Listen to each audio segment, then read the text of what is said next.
안녕하세요. 천안세움교회 이광재 목사입니다. 저희들이 하루하루 말씀을 묵상하며 그 말씀 안에서 저희들이 살아갈 기준을 가지면서 하나님의 은혜 가운데 산다는 것, 정말 큰 복된 은혜입니다. 저희들이 앞에서 베드로전서 1장을 통해 하나님께서 어떻게 이러한 크신 구원을 이루고 완성하셨는지, 아니 지금도 완성해 가고 계시는지, 이런 것들을 통해서 저희들 안에 하나님이 주시는 놀라운 은혜와 위로, 격려, 이런 것들을 저희들이 경험할 수 있다는 것을 같이 나누었습니다. 오늘은 이제 하나님의 백성이 산다는 것은요, 단순히 하나님의 구원받은 자로서 그 구원의 확신을 더욱더 깊이 이해한다는 차원에서 순종, 어떻게 살아야 되는지가 반드시 동반된다는 것, 그것을 이제 하나씩 설명하고 있습니다. 오늘 바로 2장에서 하나님의 자녀라는 것은 어떠한 자로서 어떠한 삶을 사는 것인지를 구체적으로 설명하고 있는데요. 오늘 말씀을 통해서 저희들이 얼마나 존귀하고 귀한 하나님의 자녀인지를 깨닫는 그런 시간이 되었으면 합니다. 제가 기도하고 시작하겠습니다. 하나님, 오늘도 하나님께서 귀한 말씀을 허락해 주셨습니다. 저희들이 매일 말씀을 묵상하고 그 말씀을 따라 산다는 것, 정말 큰 은혜입니다. 오늘도 가르쳐 주시고 성령님 조명하여 주셔서 하나님이 이끌어 가시는 그 귀한 말씀을 따라 말씀이 가라는 곳으로 가게 하여 주시옵소서. 감사드리며 예수님의 이름으로 기도드립니다. 아멘. 베드로전서 2장 1절 10절 말씀을 제가 봉독해 드리도록 하겠습니다. 그러므로 모든 악독과 모든 기만과 외식과 시기와 모든 비방하는 말을 버리고 갓난아기들 같이 순전하고 신령한 젖을 사모하라. 이는 그로 말미암아 너희로 구원에 이르도록 자라게 하려 함이라. 너희가 주의 인자하심을 맛보았으면 그리하라. 사람에게는 버림바가 되었으나 하나님께는 택하심을 입은 보배로운 산돌이신 예수께 나아가 너희도 산돌같이 신령한 집으로 세워지고 예수 그리스도로 말미암아 하나님이 기쁘게 받으실 신령한 제사를 드릴 거룩한 제사장이 될지니라. 성경에 기록되었을 때 보라, 내가 택한 보배로운 모퉁이 돌을 시온에 두노니 그를 믿는 자는 부끄러움을 당하지 아니하리라 하였으니, 그러므로 믿는 너에게는 보배이나 믿지 아니하는 자에게는 건축자들이 버린 그 돌이 모퉁이의 머릿돌이 되고 또한 부딪히는 돌과 걸려 넘어지게 하는 바위가 되었다 하였느니라. 그들이 말씀을 순종하지 아니하므로 넘어지나니 이는 그들을 이렇게 정하신 것이라. 그러나 너희는 택하신 족속이요 왕같은 제사장들이요 거룩한 나라요 그의 소유가 된 백성이, 이는 너희를 어두운 데서 불러내어 그의 기이한 빛에 들어가게 하시니 아름다운 덕을 선포하게 하려 하심이라. 너희가 전에는 백성이 아니더니 이제는 하나님의 백성이요 전에는 국류를 얻지 못하였더니 이제는 국류를 얻은 자니라. 아멘. 오늘 본문에는 저희들이 구원받기 이전과 구원받은 이후의 신분이 얼마나 바뀌었는지, 삶이 얼마나 바뀌었는지에 대해서 설명하고 있습니다. 오늘 보니까요, 그러므로 모든 악독과 기만과 외식과 시기와 모든 비방하는 말을 버려라. 이 모든 단어들의 특징은 남을 해하는 것이기도 하고요. 또 오늘 기만을 보니까 베드로가 어부로서 미끼를 통해서 물고기를 잡듯이 그렇게 교묘하게 속이는 행위를 말하는 것이죠. 이 외식은 또 가면을 쓰고 자기의 무대에서 가면을 쓰고 연극하는 모습, 그러한 단어로 쓰이고 있는 것인데요. 그만큼 이 모든 단어들을 보면요, 자기 자신의 이익을 취하기 위해서 남을 해하는 거짓된 모습들을 말하고 있는 것이죠. 이러한 것들을 통해서 이전에는, 예수님을 믿기 이전에는 이러한 것들을 수단으로 쓰는 것에 대해서 전혀 꺼리낌 없이 사용했다면, 이제는 그 모든 것들을 다 버리고 진실되게 하나님 앞에 정직하게 살아야 된다라는 것을 말씀하고 있는 것입니다. 그런 것들 다 버려버리라는 것이죠. 치워버리라는 것이죠. 그러면서 하나님의 순전한 젖을, 신령한 젖을 사모하라 라고 말씀하고 있어요. 그것은 하나님의 말씀이죠. 하나님의 말씀을 마치 어린아이가 부모님의 그 젖을 막 사모하며 그것을 먹듯이, 그렇게 하나님의 말씀을 저희들이 먹어야 된다는 것이죠. 그렇게 먹으면서 어린아이가 매일매일 다르게 자라듯이 저희들도 그렇게 말씀 안에서 성장해야 된다라고 말씀하고 있습니다. 이것은 저희들이 이 세상에서 생명력 있는 삶을 사는 그러한 비결이기도 하는 것이죠.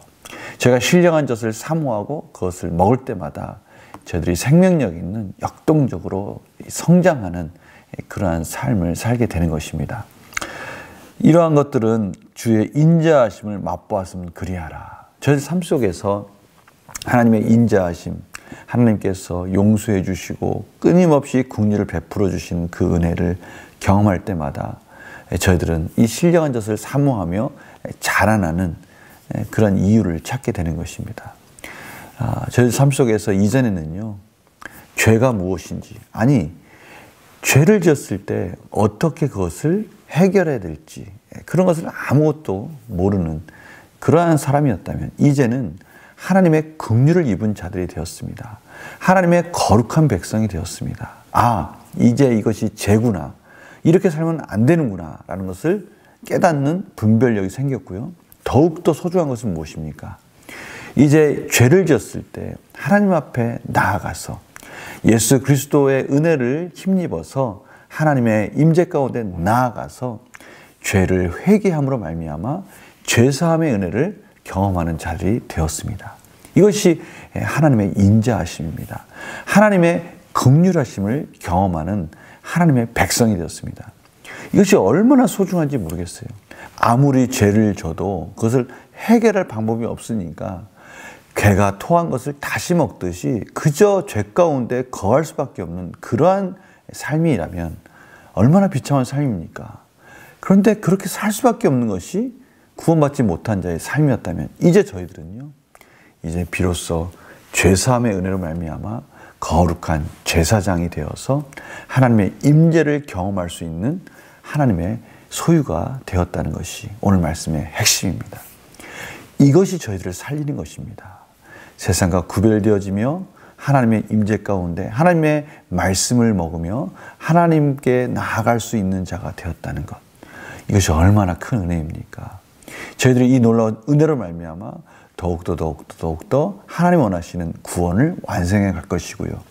저희들의 이러한 변화된 삶을 통해서 하나님의 살아계심을 세상 가운데 선전하고 하나님을 찬양하는 백성의 삶을 사는 것입니다. 정말 큰 하나님이 주신 놀라운 은혜입니다. 저희들이 문제를 풀어가면서 구체적으로 저희 삶 속에 이러한 것들을 이제 결단함으로 그저 이것이 지식이 아니라 저희들 삶에 녹아져 들어가서 그것이 경험적으로 저희들이 체득해가는 그러한 마음으로 저희들이 이해하는 그런 지식으로 나아가는 방법들을 묵상하는 시간 갖도록 하겠습니다. 베드로는 왜 성도에게 순전하고 신령한 젖을 사모하라고 권면합니까? 이것은 태어났다면 하나님 안에서 거듭나서 다시 하나님의 새로운 백성이 되었다면 너무나 당연한 것입니다. 하나님의 말씀을 계속해서 먹어야 자라날 수가 있고요. 건강해야 생명력 있고 힘이 있는 그러한 하나님의 자녀로서의 삶을 살아갈 수 있기 때문에 저희들은 늘 하나님의 그 신령한 말씀을 사모해야 됩니다. 그냥 사모해서는 안 되는 것이죠. 갓난아기가 정말 어머니 젖을 빨아먹는, 어머니 젖을 찾아가는 그런 모습 혹시 아십니까? 얼마나 그 젖을 사모합니까? 그러한 모습, 사슴이 시냇물을 찾아 헤매이듯이 당시에 정말 사막에서 발전기가 되었을 때 그들이 그 물을 찾지 못했을 때 사막에서 퍽퍽 쓰러지는 그러한 사슴들을 보면서 시인은 그렇게 깨달은 겁니다. 얼마나 저들이 그 갈증 속에서 물을 찾아 헤매였을까. 저들이 물을 필요로 할 그때, 그 물이 필요한 그때 그것을 막 찾아 헤매다가 그 물을 발견했을 때 허겁지겁 그 물을 먹듯이 저희들도 하나님의 말씀을 그렇게 사모하며 정말 이 말씀이 없으면 죽을 것 같은 마음으로 그 말씀을 저희들이 찾아가며 먹어야 된다는 것을 지금 강조하고 있는 것입니다. 그래서 느낀 점 보면요, 성도가 하나님과 사람을 화목케 하는 제사장의 직분을 받았다는 사실에서 무엇을 느낍니까? 하나님의 말씀을 사모하고 그 말씀을 먹고 성장하면서 하나님께서 이제는 이전과 다른 하나님의 긍휼을 입은 자로서 하나님의 거룩한 소유, 하나님의 나라, 하나님의 백성이 되었기에 저희들이 이제는 하나님의 임재를 경험하는 하나님의 제사장이 되었습니다. 거룩한 제사장이 되었어요. 이제는 하나님의 말씀을 먹고 그 말씀을 먹는 것에서만 그치는 것이 아니라 거룩한 제사장으로서 하나님의 임재 가운데 나아가서 죄를 회개하고 또 사람과 하나님을 화목케 하는 또 다른 누군가를, 또 다른 믿지 않는 자들, 또 다른 선교지에 가서 하나님의 그런 놀라우신 은혜를 선포하고 하나님과 그의 백성들을 화목케 하는 그러한 거룩한 제사장의 역할을 감당하는 그런 하나님의 거룩한 제사장이 되었다라고 말씀하시는 것이죠. 이제 이것을 저희들 삶 속에 한번 돌아보면서 적용해 볼까요? 저희들은 과연 분열을 시키는, 갈등을 조장하는 그러한 삶을 사는 이전의 삶을 내려놓고 하나님과 또 우리 이웃을 화목시키는 제사장의 역할을 충실히 감당하고 있는가? 그것은 쉽지 않습니다. 오늘 예수님께서 참으로 모퉁이 돌이 되어서 교회를 세워가는 그러한 기초석이 되었다라고 말씀하고 있습니다. 이것은 예수님이 십자가에서 헌신하였고 십자가에서 죽기까지 순종하셨기에 가능한 것이었습니다. 저희들은 이러한 거룩한 제사장이 되어야 된다는 것이죠. 그래서 결단과 적용도 바로 그겁니다. 내가 갓난아이처럼 말씀을 사모하며 영적 성장을 위해 힘쓴 적은 언제입니까? 한쪽은 영적 성장에 대한 도전과 결단입니다. 또 한쪽은 영적 성장을 위해 내가 버려야 할 것은 무엇이며 지속적으로 말씀을 공급받기 위해 무엇을 실천하겠습니까? 이제는 말씀을 지속적으로 공급받고 성장하면서 거룩한 제사장으로서 이웃과 하나님을 화목케 하는 공동체가 하나님과 화목케 하는 이러한 역할을 감당하기 위해서 저희들은 무엇을 어떠한 삶으로 저희들이 헌신하며 또 변화되어져야 될까? 이런 부분들을 같이 나누자는 것입니다. 그러면 혹자는 이렇게 질문할 겁니다. 왜 그렇게 살아야 합니까? 왜 우리가 힘들게 그렇게 헌신하며 그렇게 제사장으로서 또는 화목케 하는 화해자로서 살아야 합니까? 그것은 신령한 젖을 사모하고 맛본 자만이 알 수 있습니다. 하나님께서 저희들을 그러한 놀라운 특권 가운데 인도해 주시고 그런 특권을 누리는 자만이 그것이 얼마나 소중하고 그것을 누리고 그것 가운데 성장했을 때 하나님이 주시는 위로와 격려와 복을 누려본 자만이 알 수 있는 것입니다. 저는 성님들에게 바로 이 부분을 도전하고 싶습니다. 신령한 젖을 사모하며 성장하면요, 성장만큼 힘 있는, 능력 있는 삶을 살 수가 있습니다. 능력 있는 삶을 살아봤을 때, 아, 그렇구나. 이래서 말씀을 먹어야 되겠구나를 깨닫게 됩니다. 또 거룩한 제사장으로서 이웃을 하나님과 화해시키고 화목케 하는 자로서의 그러한 기쁨을 맛본 자만이 정말 이것이 얼마나 존귀한 직분인지를 깨닫게 되는 것이죠.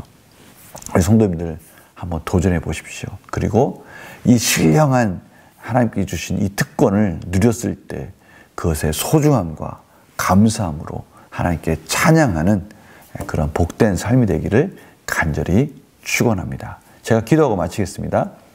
하나님, 저희들에게 놀라우신 하나님께서 주시는 긍휼하심을 입은 자로서 신령한 젖을 찾아가서 먹을 수 있고 또 갈망할 수 있고 거룩한 제사장으로서 하나님의 소유된 백성으로서 이제는 화해자로서 하나님의 임재를 경험하는 하나님의 백성이 되게 해주시니 감사합니다. 이것을 지식으로만 아는 것이 아니라 저희들 삶 속에서 열매로 실천하게 하여 주셔서 경험하게 하여 주셔서 살아있는 하나님의 말씀을 저희들이 깨닫게 하여 주시옵소서. 감사드리며 예수님의 이름으로 기도드립니다. 아멘.